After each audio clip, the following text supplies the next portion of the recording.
বাগে জন্নতের ফুল নিয়ে এসেছি, প্রিয় নবীর হাদিস পাক নিয়ে এসেছি।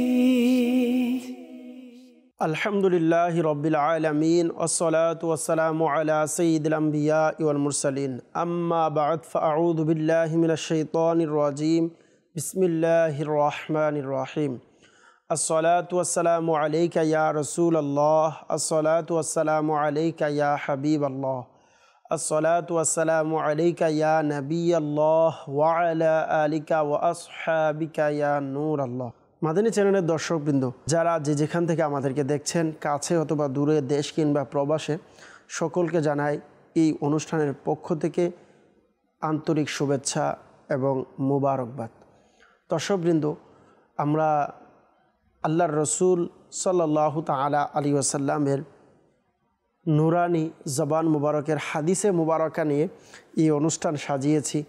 আলহামদুলিল্লাহ, প্রত্যেক এপিসোডে আমরা একটি হাদিসে মুবারকার উপর আলোচনা করে থাকি। ওই হাদিস অনুযায়ী আমাদের কি শিক্ষা রয়েছে এবং এর পাশাপাশি অন্যান্য হাদিসে মুবারকা, যার থেকে আমরা একটি হাদিসকে সহজভাবে বুঝতে পারবো, এই সকল বিষয় নিয়ে আমরা আলোচনা করার চেষ্টা করি। আজকেও খুবই গুরুত্বপূর্ণ একটি বিষয় নিয়ে আমরা আলোচনা করব, যা আমাদের সমাজের সাথে খুবই রিলেটিভ একটি বিষয়। ইনশাআল্লাহ আজ্জা ওয়াজাল আজকের অনুষ্ঠান শুরু থেকে শেষ পর্যন্ত দেখার বরকতে আশা করি আপনিও ইনশাআল্লাহ এই ব্যাপারে ক্লিয়ার হয়ে যাবেন। অনুষ্ঠান শুরু করার পূর্বে চলুন শুরুতে একটি দুরূদ শরীফের ফজিলত আমরা শ্রবণ করি। আল্লাহর রসুল মা আমেনার বাগানের সুবাসিত ফুল হুজুরে পুর নূর সাল্লাল্লাহু তাআলা আলাইহি ওয়াসাল্লাম ইরশাদ করেন, ইন্না মিন আফদলি আইয়ামিকুম ইয়াউমাল জুমআতি ফাআকসিরু আলাইয়া মিনাস সলাতি ফিহি ফাইন্না সলাতাকুম মা'রুদাতুন আলাইয়া আও কামা ক্বালা রাসূলুল্লাহ সাল্লাল্লাহু তাআলা আলাইহি ওয়াসাল্লাম। অর্থাৎ আল্লাহর রসুল সাল্লাল্লাহু তাআলা আলাইহি ওয়াসাল্লাম ইরশাদ করেছেন, তোমাদের দিনগুলোর মধ্যে সর্বোত্তম দিন হচ্ছে জুমার দিন। সুতরাং ওই দিন তোমরা আমার উপর অধিক মাত্রায় দুরূদ শরীফ পাঠ করো, কেননা তোমাদের দুরূদ আমার কাছে পেশ করা হয়। সুবহানাল্লাহ। আসুন আমরা সকলেই মুহাব্বত সহকারে একবার দুরূদ শরীফ পাঠ করি। সাল্লু আলাল হাবিব সাল্লাল্লাহু তাআলা আলা মুহাম্মদ সাল্লাল্লাহু তাআলা আলাইহি ওয়াসাল্লাম। আজকে আমরা যেই বিষয় নিয়ে আলোচনা করব হাদিসে মুবারকা থেকে, তা হচ্ছে হাত পাতা। এই সম্পর্কে আমরা হাদিসে মুবারকা থেকে শিক্ষা অর্জন করি। এটি খুবই গুরুত্বপূর্ণ একটি বিষয় বর্তমান সমাজের মধ্যে। প্রকৃতপক্ষে ভিক্ষা করাটা বৈধ নয়, এরপরেও কিন্তু সে ভিক্ষা করছে। তো এমন অনেক লোক সমাজের মধ্যে আছে, তো আমরা তাদের থেকে অবশ্যই বাঁচার চেষ্টা করব। তো আসুন শুরুতে একটি আমরা এই সম্পর্কে হাদিসে মুবারকা শ্রবণ করি। আমরা বুঝতে পারবো আজকের অনুষ্ঠানে যে কার জন্য সমাজের মধ্যে ভিক্ষা করা জায়েজ, কার জন্য জায়েজ নয়। হতে পারে আপনার প্রশ্ন থাকতে পারে যে আমি তো এই কাজ করি না, কিন্তু দেখেন খুবই একটি গুরুত্বপূর্ণ বিষয়। আমি যদি নাও করি, আমার সমাজে, আমার পাড়ায়, আমার মুসলমান ভাই এমন আছে যে এই কাজগুলো করছে, কিন্তু এই সম্পর্কে সে জানে না। তো আমি আপনি যদি জানি, ইনশাআল্লাহ আরেকজনও আপনার থেকে জানতে পারবে। আসুন কমপক্ষে এই নিয়ত হলেও আমরা শ্রবণ করি, অথবা কার কোন সময় কেমন পরিস্থিতি চলে আসে আমরা কেউ জানি না। তাই চলুন আমরা শুরুতেই হাদিস শরীফ শ্রবণ করি এবং এই সম্পর্কে জানার চেষ্টা করি। আমরা আজকে যে হাদিসে মুবারকা নিয়েছি তা হচ্ছে সিহা সিত্তার খুবই গুরুত্বপূর্ণ একটি কিতাব, সহিহ মুসলিম শরীফ। জি হ্যাঁ, আর এই মুসলিম শরীফের একটি হাদিসে মুবারকা আমরা আজকে নিয়েছি। এই হাদিসে মুবারকা শ্রবণ করব। চলুন শুরুতেই ইবারত শ্রবণ করব, এরপর ইনশাআল্লাহ আজ্জা ওয়াজাল আল্লাহ পাক চাইতো আমরা তরজুমা শ্রবণ করার চেষ্টা করব। আন কুবাইসাতা ইবনে মুখারিকিল হিলালি ক্বালা তাহাম্মালতু হামালাতান ফাআতাইতু রাসূলুল্লাহি সাল্লাল্লাহু আলাইহি ওয়াসাল্লাম আসআলুহু ফিহা ক্বালা আকিম হাত্তা তা'তিয়ানা সাদকা ফানা'মুরা লাকা বিহা ক্বালা সুম্মা ক্বালা ইয়া কবিসাতু ইন্নাল মাসআলাতা লা তাহিল্লু ইল্লা লি আহাদিন সালাসাতিন রজুলিন তাহাম্মালা হামালাতান ফাহাল্লাত লাহুল মাসআলাতু হাত্তা ইউসিবাহা সুম্মা ইউমসিকু ওয়া রাজুলিন আসাবাতহু জাইহাতান ইজতাহাত মালাহু ফাহাল্লাত লাহুল মাসআলাতু হাত্তা ইউসিবাহা সুম্মা ইউমসিকা ওয়া রাজুলুন আসাবাতহু জাইহাতুন ইজতাহাত মালাহু ফাহাল্লাত লাহুল মাসআলাতু হাত্তা ইউসিবা কওমান মিন আইশিন আও ক্বালা সাদাদান মিন আইশিন ওয়া রাজুলুন আসাবাতহু ফাকাতুন হাত্তা ইয়াকুমা সালাসাতুম মিন যাবিল হিজা মিন কওমিহি লাকাদ আসাবাত ফুলানান ফাকাতুন ফাহাল্লাত লাহুল মাসআলাতু হাত্তা ইউসিবা কওয়ামান মিন আইশিন আও ক্বালা সাদাদাম মিন আইশিন ফামা সিওয়াহুন্না মিনাল মাসআলাতি ইয়া কুবাইসাতু সুহতুন ইয়াকুলাহা সাহিবুহা সুহতান রাওয়াহু মুসলিম। আসুন আমরা যে হাদিসে মুবারাকা শ্রবণ করেছি তার তর্জমা আমরা শ্রবণ করি। হযরত কুবাইসা ইবনে মুখারিস রাদিয়াল্লাহু তাআলা আনহু থেকে বর্ণিত, তিনি বলেন আল্লাহর রাসূল সাল্লাল্লাহু তাআলা আলাইহি ওয়াসাল্লাম এর দরবারে আমি এক ঋণের জামিন হয়েছিলাম। অতঃপর রাসূলুল্লাহ সাল্লাল্লাহু তাআলা আলাইহি সাল্লামের দরবারে কিছু ভিক্ষা চাইতে হাজির হলাম। তখন হুজুর সাল্লাল্লাহু তাআলা আলাইহি ওয়াসাল্লাম ইরশাদ করলেন, অবস্থান করো যতক্ষণ না সদকা এসে যায়, তখন আমি তা তোমাকে দেওয়ার নির্দেশ দিব। অতঃপর ইরশাদ করলেন, হে কুবাইসা, 3 ব্যক্তি ব্যতীত অন্য কারো জন্য ভিক্ষা করা বৈধ নয়। নাম্বার 1, ওই ব্যক্তি যে কারো ঋণের জামিন হয়েছে তার জন্য ভিক্ষা করা বৈধ কর্জের পরিমাণ অর্থ পাওয়া পর্যন্ত, তারপর সে তা থেকে বিরত থাকবে। নাম্বার 2, ওই ব্যক্তি যার উপর এমন কোনো বিপদ এসে যায় যা তার সম্পদ ধ্বংস করে দেয়, তার জন্য ভিক্ষা হালাল জীবনযাপনের অবলম্বন পাওয়া পর্যন্ত, অথবা ইরশাদ করেছেন জীবনযাপনের জন্য সচ্ছলতা পাওয়া পর্যন্ত। এবং 3 নম্বরে বলা হচ্ছে ওই ব্যক্তি যে উপবাস থাকার পর্যায়ে পৌঁছে যায়, যে পর্যন্ত তার সম্প্রদায়ের লোকের মধ্যে 3 জন বিবেকবান লোক উঠে বলে দেয় যে অমুক উপাস করার পর্যায়ে পৌঁছে গিয়েছে, তখন তার জন্য ভিক্ষা হালাল জীবনযাপনের অবলম্বন কিংবা জীবনযাপন সচ্ছলতা পাওয়া পর্যন্ত। আল্লাহ রাসূল সাল্লাল্লাহু তাআলা আলাইহি সাল্লাম এরপর বললেন, হে কুবাস, এগুলো ব্যতীত ভিক্ষা করা হারাম, ভিক্ষাকারী হারাম আহার করে। ইসলামী ভাইরা, আমরা যে আজকের আলোচনা নিয়েছি ভিক্ষা করার ব্যাপারে, কার জন্য ভিক্ষা জায়েজ রয়েছে এবং কোন পর্যায়ে গেলে ভিক্ষা জায়েজ, আমরা এই হাদিসে মোবারকা থেকে জানতে পারলাম। এখানে হাত পাতা মানে হচ্ছে অবমাননা ও লাঞ্ছনার সাথে হাত পাতা, অর্থাৎ ভিক্ষা করা উদ্দেশ্য। সুতরাং পিতামাতা সন্তান থেকে অথবা এমন এসব লোক, মুনিব যদি চায় তার গুলাম থেকে বা গুলাম যদি চায় তার মুনিব থেকে, এই সমস্ত ব্যক্তিরা কিছু চাওয়া একে অপরের কাছে কোনো সমস্যা নেই, এইগুলো জায়েজ রয়েছে। এখানে এমন চাওয়া উদ্দেশ্য নয়। হুজুর সাল্লাল্লাহু তাআলা আলাইহি ওয়াসাল্লাম থেকে সুপারিশ এবং আল্লাহ তাআলার পুরস্কার আদি এবং পরকালীন নিয়ামত রাজির ভিক্ষা চাওয়া বাদশাহের জন্য গৌরব এবং সম্মানের বিষয়। জি হ্যাঁ, এই দিকটা আমরা যদি দেখি একজন মুমিন, একজন ব্যক্তির জন্য অবশ্যই এটি জায়েজ রয়েছে, বরং এটি আরও সৌভাগ্যের বিষয় যে আল্লাহ পাক রব্বুল আলামিনের দরবারে আমি দোয়া করছি, আমি ভিক্ষা চাইছি মহান রবের দরবারে। এতে আলেমগণ একমত রয়েছে যে বিনা প্রয়োজনে হাত পাতা নিষেধ, অর্থাৎ বিনা প্রয়োজনে ভিক্ষা নিষিদ্ধ রয়েছে। এই বিষয়ে মতভেদ রয়েছে যে তা মাকরু না হারাম, তবে সঠিক যে অভিমত তা হচ্ছে ভিক্ষা করা হারাম রয়েছে। ভিক্ষার প্রয়োজনীয়তার ক্ষেত্রে অর্থাৎ কখন ভিক্ষা করতে পারবে এই ব্যাপারে অনেক তাফসীল, অনেক বর্ণনা রয়েছে, যা আমরা ইনশাল্লাহ সামনে শুনতে পারবো।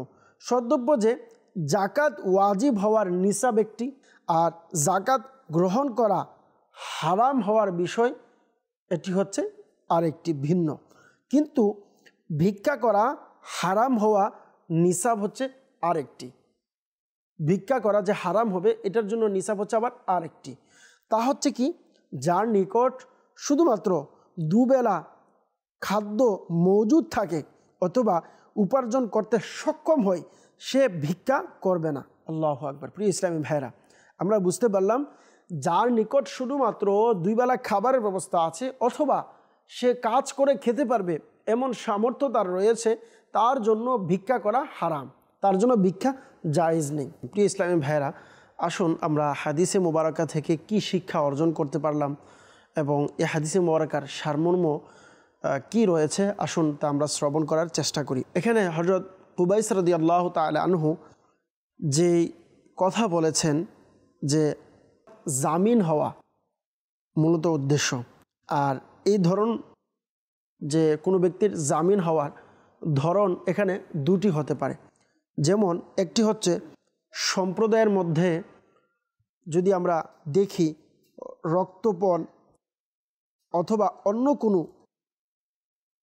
ঋণের অর্থের কারণে পরস্পরের যুদ্ধ লেগে যাবে অথবা মারামারি হতে পারে একে অপরের সাথে, তখন কেউ তাদের মধ্যে সন্ধি করার এবং ক্ষতি এড়ানোর জন্য কর্যগৃহীতার কর্য কিংবা নিহতের রক্তপণ নিজের দায়িত্ব নিয়ে নিল, এটি হচ্ছে একটি পর্যায়। দ্বিতীয়ত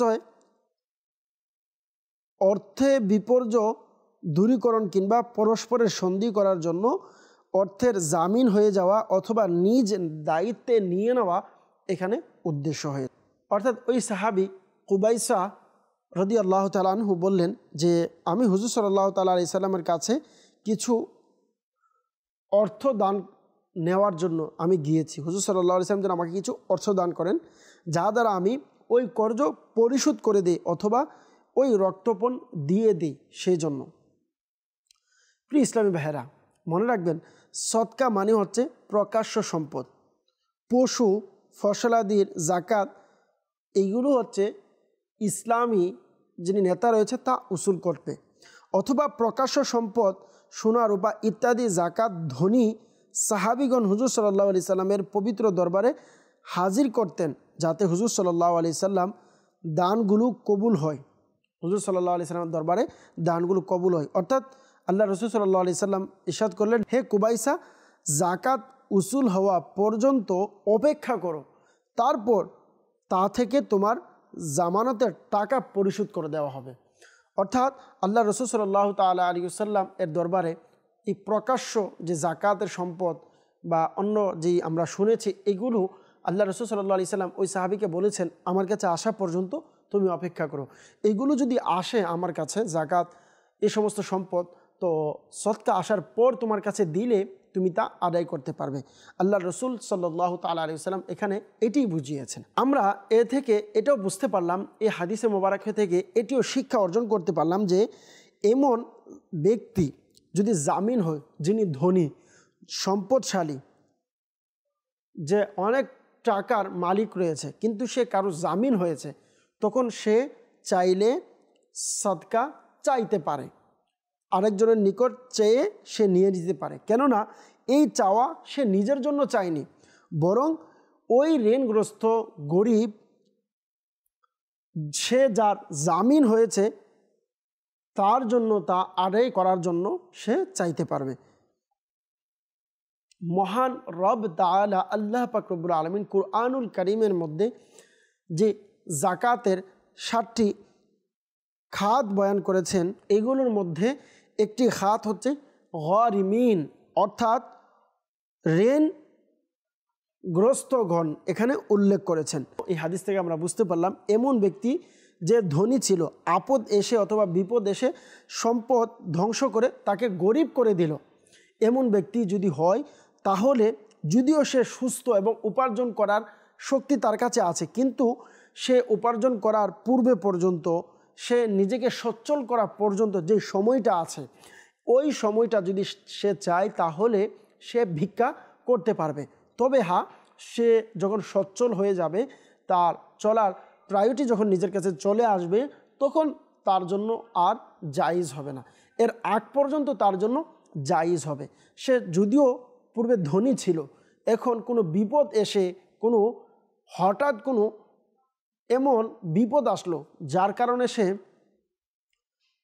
গরিব হয়ে গেল, তখন সে নিজেকে সচ্ছল করা পর্যন্ত চাইলে সে জীবিকা অর্জন করার ব্যবস্থা করে নিবে।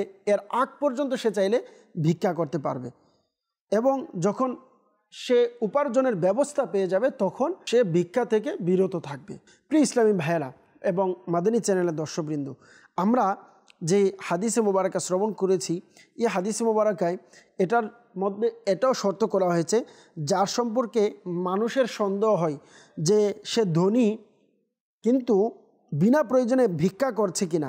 সম্প্রদায়ের মানে তার অবস্থাদি সম্পর্কে অবগত লোকজন, চাই তার আত্মীয় স্বজন হোক বা তার পাশের কোনো প্রতিবেশী হোক, এমন অর্থাৎ কমপক্ষে 3 জন ব্যক্তি তার অবস্থা সম্পর্কে জানবে এবং তার মুখাপেক্ষী এবং অমুখাপেক্ষী সম্পর্কে জানে। তারা বলে দিবে যে বাস্তবিকেই এই লোকটি ক্ষুধা এবং অনাহারের শিকার। হুজুর আনোয়ার সাল্লাল্লাহু আলাইহি সাল্লাম এর হিজরতের পূর্বে মদিনাবাসী কর্জ নেওয়া এবং ভিক্ষা করা লজ্জা মনে করতেন না, এটা তারা নর্মাল বিষয় মনে করতেন। যেমন বর্তমান সময়ে আমরা নিজেকে নর্মাল মনে করি, বা অনেকে যারা ভিক্ষা করি কিন্তু নিজের মধ্যে কোনো এই ব্যাপারে কোনো সন্দেহ বা এই ব্যাপারে কোনো নিজের মধ্যে কোনো প্রেরণা আসে না যে আমি এগুলো ছেড়ে দিব, তো ওই ব্যক্তিকে মূলত এখানে উদ্দেশ্য। হুজুর সাল্লাল্লাহু তাআলা আলাইহি সাল্লাম তাদের এই অভ্যাসগুলো পরিবর্তন করার জন্য ভিক্ষা করার ক্ষেত্রে এই বাধ্যকতা আরোপ করেছেন এবং এই শর্তগুলো বলেছেন। ঋণগ্রস্তের জানাজার নামাজ হুজুর সাল্লাল্লাহু তাআলা আলাইহি সাল্লাম নিজে পড়াননি, বরং অন্য কাউকে দিয়ে পড়িয়েছেন, যাতে শিক্ষা গ্রহণ করে এবং যথাসম্ভব কর্জ না নেয়। এখানে যে 3 জন ব্যক্তি কথা বলা হয়েছে, সেটা প্রকৃতপক্ষে এটা যে এই 3 জন ছাড়া হবে না এমনটা নয়। চাইলে এই 3 জন ব্যতীত অন্যরাও হতে পারে। যেমন এছাড়া অন্য ধরনের কিছু ব্যক্তি আছে যাদের উপরও এটি রয়েছে, যারা চাইলে ভিক্ষা করতে পারে। যেমন আমরা যদি দেখি, ওই ব্যক্তি যে যার হাত পা নেই, যিনি পঙ্গু, সে উপার্জনের ক্ষমতা রাখে না, এবং ওই শিক্ষার্থী যে ইলমে দিন শিখার জন্য নিজেকে ওয়াকফ করে দিয়েছে, আর লোকজন তার দিকে মনোযোগ দেয় না, অর্থাৎ মানুষ তাকে টাকা পয়সা দেয় না, সে যতক্ষণ পর্যন্ত বলবে না বা সে যতক্ষণ পর্যন্ত চাইবে না, ততক্ষণ পর্যন্ত সেই ইলমে দিনের শিক্ষার্থী চাইলে ভিক্ষা করে মানুষের কাছে চাইয়ে সে নিতে পারবে। মাদানী চ্যানেলের দর্শকবৃন্দ, আমরা এই হাদিসে মুবারাকা থেকে জানতে পারলাম কাদের জন্য ভিক্ষা জায়েজ রয়েছে এবং কাদের জন্য ভিক্ষা জায়েজ নেই। আসুন আমরা তাহলে নিয়ত করি যে ইনশাআল্লাহ আজ্জা ওয়াজাল আমরা যতটুকু সম্ভব আমরা নিজেকে হেফাজত রাখব। কেননা এই ভিক্ষা খুবই মারাত্মক একটি বিষয়, এটি ইসলামের মধ্যে খুবই নিকৃষ্ট একটি বিষয়। আবু হুরায়রা রাদিয়াল্লাহু তাআলা আনহু থেকে বর্ণিত, তিনি বলেন যে আল্লাহর রাসূল সাল্লাল্লাহু তাআলা আলাইহি ওয়াসাল্লাম ইরশাদ করেন, যে ব্যক্তি সম্পদ বৃদ্ধি করার জন্য ভিক্ষা করে সে আঙ্গার ভিক্ষা করে। এখন চাই সে কম করুক কিংবা বেশি করুক। আল্লাহ তাআলা আমাদের সকলকে হিফাজত রাখুক। প্রিয় ইসলামী ভাইরা, দেখেন আল্লাহ রাসূল সাল্লাল্লাহু আলাইহি ওয়াসাল্লাম বললেন সে যেন আঙ্গার ভিক্ষা করে।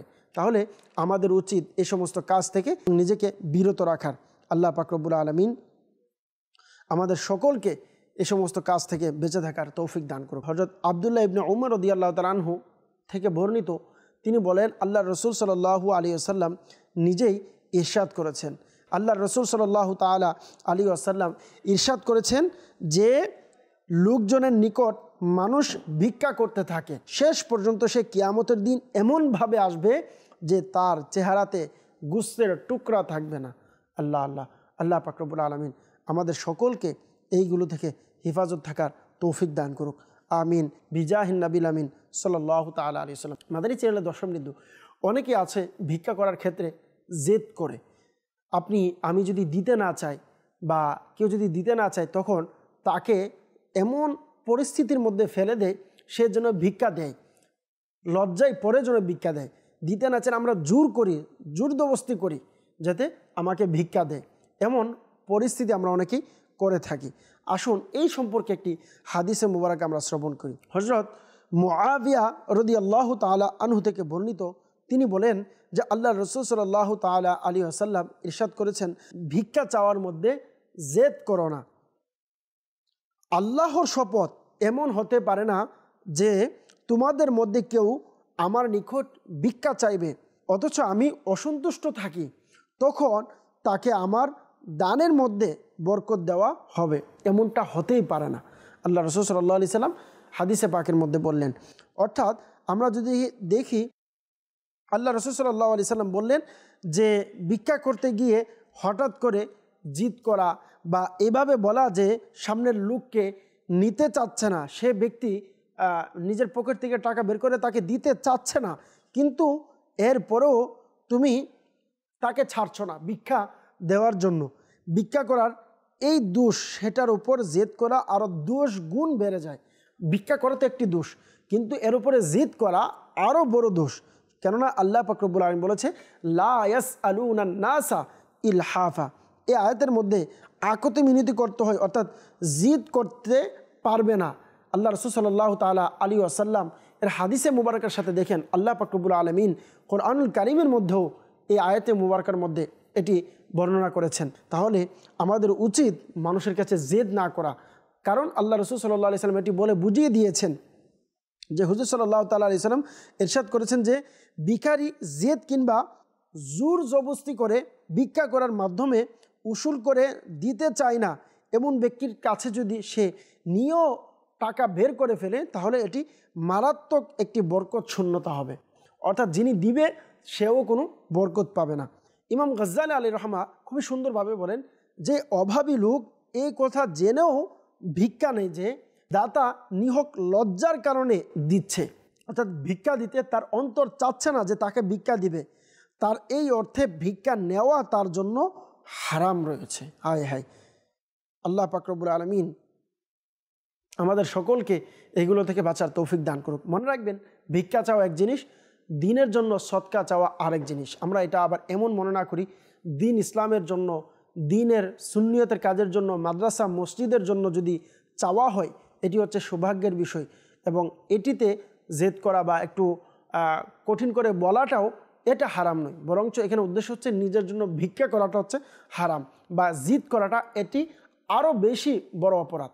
আল্লাহ পাক রব্বুল আলামিন আমাদের সকলকে আজকে হাদিসে মুবারকায় যা শিক্ষা অর্জন করেছি এগুলোর উপর আমল করার তৌফিক দান করুক। ইসলামী ভাইরা, আজকে আমরা ভিক্ষা সম্পর্কে জানলাম, কার জন্য ভিক্ষা করা জায়েজ আছে, কার জন্য জায়েজ নাই, কোন কোন পর্যায়ে গেলে সে ভিক্ষা করতে পারবে আমরা জানতে পারলাম। নাম্বার 1 হচ্ছে, যদি কেউ কারো কর্জের ঋণগ্রস্ততার নিজের উপরে জিম্মাদারি নিয়ে নেয়, ওই অবস্থায় সে চাইলে ভিক্ষা চাইতে পারে।